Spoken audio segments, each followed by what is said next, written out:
semoga dirahmati Allah tabaraka wa taala. Ini kita akan membahas sedikit masalah kendala dan solusi halaqah anak. Buku Al-Itqan Tahsin pemula ini sangat erat kaitannya dengan anak-anak, walaupun bisa juga untuk dewasa yang sifatnya pemula. Tetapi kita ingin membahas tentang kendala dan solusi di halaqah anak-anak. Nah, kendala khusus mengajar anak-anak mungkin ada 3 gambaran umumnya, tetapi untuk yang Ana coret ini tidak terlalu mendominasi karena yang pertama tentang daya tangkap yang lambat itu juga bisa dialami oleh orang-orang yang dewasa. Ya, karena Ana pernah menemui gitu seorang peserta dewasa itu lama sekali dijelaskan. Dibetulkan misal saroir, misal gitu ya, saroir jadi saroir gitu. Dan itu berulang-ulang. Nah, itu kan terkait masalah daya tangkap ya, bukan hanya sekedar anak dan dewasa juga ada. Kemudian yang tidak fokus, anak-anak mungkin tidak fokus gitu.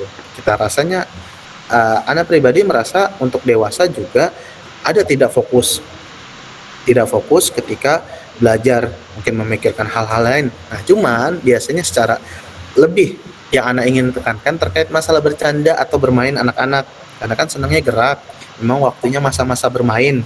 Nah, ini kendala yang ada, solusinya apa?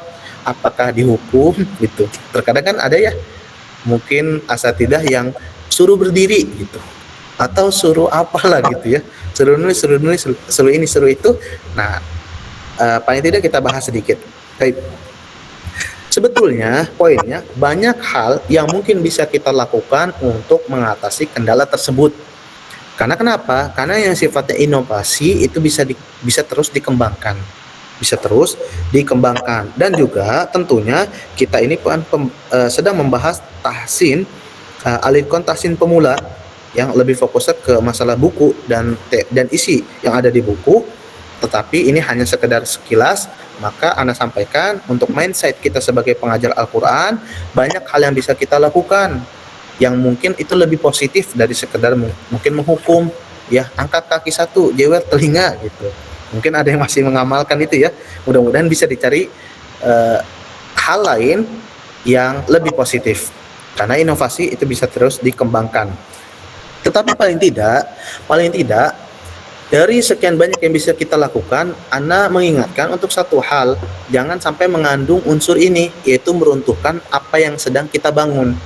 Karena kan sejatinya ketika kita mengajar, mendidik seorang gitu kan, kita sedang membangun ya keilmuan di sana, di pola pikirnya.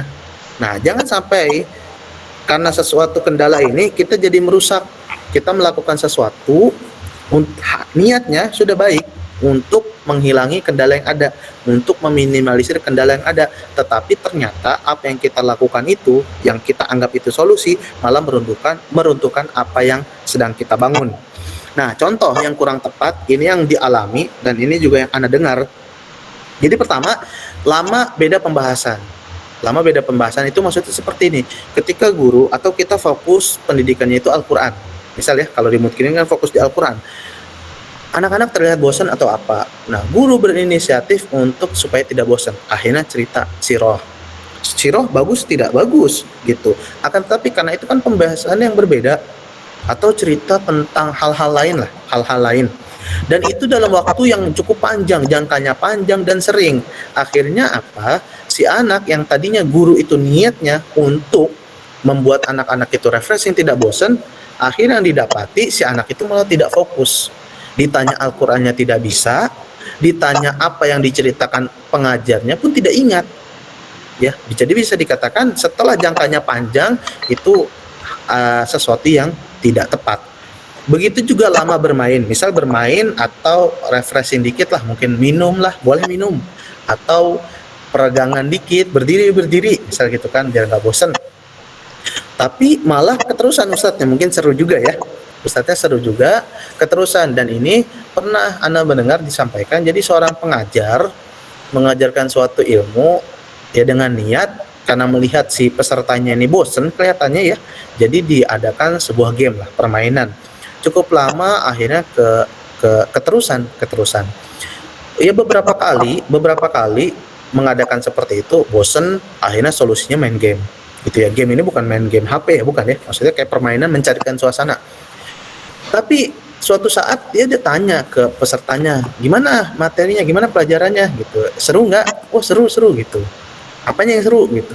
Atau secara umum ya, bagaimana pelajarannya? Oh seru gitu. Apa yang seru? Mainnya seru gitu. Nah di sini akhirnya berpikir, yang kita ingin ajarkan kan itu belajar Al-Quran misal gitu contohnya, tapi kok yang si anak atau si peserta ingat itu malah mainnya gitu ya. Mungkin karena kita terlalu lama melakukan permainan atau melakukan peragangan dan lain sebagainya. Maka ini perlu dipertimbangkan. Ini 2 poin contoh yang Ana alami dan Ana ketahui dengar dari orang lain. Maka ini Ana sharing, mudah-mudahan bisa tidak pertimbangkan apakah ini juga emang sesuatu yang tepat atau bisa dicari cara lainnya. Kemudian yang ketiga, nah kalau yang 2 ini lama beda pembahasan ataupun lama bermain, mungkin ini ada inisiatif dari pengajar supaya dia itu nggak bosan si peserta. Tetapi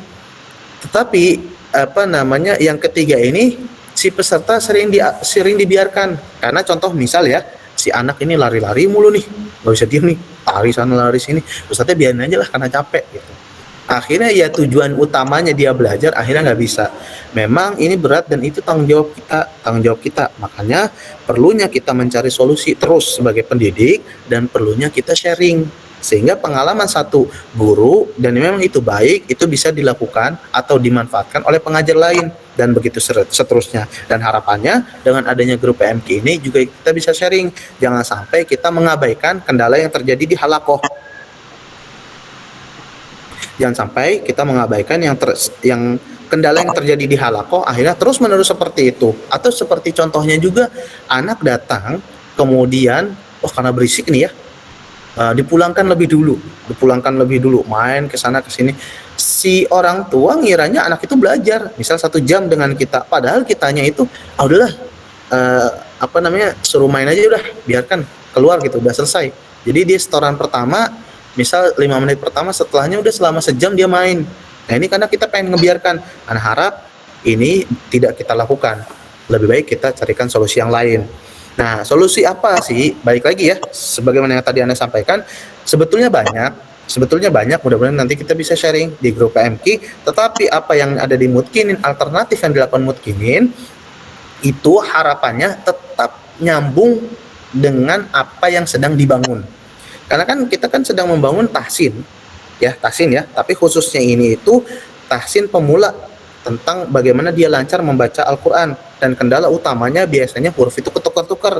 Maka di Mudkinin ada itu game menghafal mungkin gitu ya, tapi balik lagi ini tidak diharuskan, hanya saja asatidah bisa menggunakan itu. Asatidah yang pengajar Mudkinin mungkin flashcard atau menggunakan file flashcard ya, jadi e-card di HP bisa Ustadz gunakan jika memang tidak mau dicetak. Jadi ini suruh hafalin gitu, dikasih HP-nya, HP Ustadznya nih suruh hafalin huruf hijaiyah ini gitu, huruf hijaiyah aba alif bata sa dan seterusnya. Dan kemudian yang kedua, latihan menulis sendiri. Kalau di Mudkinin kan kita sediakan ya panduan menulis juga sudah diurut dari menulis 1 huruf, menulis 2 huruf, menulis 3 huruf, menulis harokat dan seterusnya, bertahap sampai kira-kira 7 tahapan juga. Karena di sini Ana juga sering mendapati supaya nggak mengganggu teman lain, si anak ini atau si peserta, si anak ya khususnya ya, karena kan ini kendala anak, itu suruh nulis. Tapi kan kita tahu namanya anak-anak, kita belum ngajarin nih, mungkin di sekolah juga belum ngajarin. Nah langsung tulis surat An-Naba gitu, atau tulis yang sudah dihafal, ya udah belepotan deh tulisannya. Maka saran Ana, sebelum menulis suratnya lebih baik si peserta itu disuruh atau diarahkan untuk menulis tahapan demi tahapan. Jika dia memang sudah bagus tulisannya, barulah dia ditugaskan menulis surat-surat yang dihafal misalnya contohnya gitu kan, supaya bisa menguatkan. Dan disinilah beberapa alternatif, baru 2 mungkin bisa bertambah yang ada di Mudkinin, nanti kita bisa sharing lagi supaya ini juga bisa dimanfaatkan oleh pengajar yang ada yang bergabung di grup PMK. Kemudian berikutnya, mungkin ini asatidah yang semoga dirahmati oleh Allah tabaraka wa taala, ini yang bisa Ana sharing terkait masalah mengajar tahsin pemula ataupun anak-anak menggunakan buku Al-Itqan Tahsin Pemula, dan juga sedikit sharing terkait masalah kendala yang terjadi pada anak-anak. Apa kendala sebetulnya yang perlu kita perhatikan dan apa solusi yang perlu kita lakukan gitu. Jangan sampai tadi kita melakukan sesuatu hal yang baik menurut kita, tetapi dalam jangka waktu yang lama ternyata malah mengalihkan fokusnya. Begitu juga kita melakukan game supaya refreshing, supaya tidak tegang, tetapi dalam jangka waktu yang lama ataupun sering si anak akhirnya tidak fokus. Kemudian juga bahkan sampai teganya ya kita membiarkan aja udah main-main aja gitu. Nah itu harapannya tidak. Nah kemudian kalau di Mutkin sendiri tadi ada dua ya, ya game menghafal gitu pakai flashcard, e-card hijaiyah karena ada ya. Selain e-card atau flashcard makhraj itu ada juga hijaiyah. Kemudian berikutnya yang kedua menulis, tapi menulis itu tidak langsung surat, tapi menulisnya tahapan demi tahapan. Jika si anak sudah terlihat bisa menulis surat yang lebih banyak bobotnya, barulah ditugaskan mungkin tulis surat yang sedang dihafal. Baik, mungkin itu yang bisa kita sampaikan pada pertemuan pelatihan kali ini.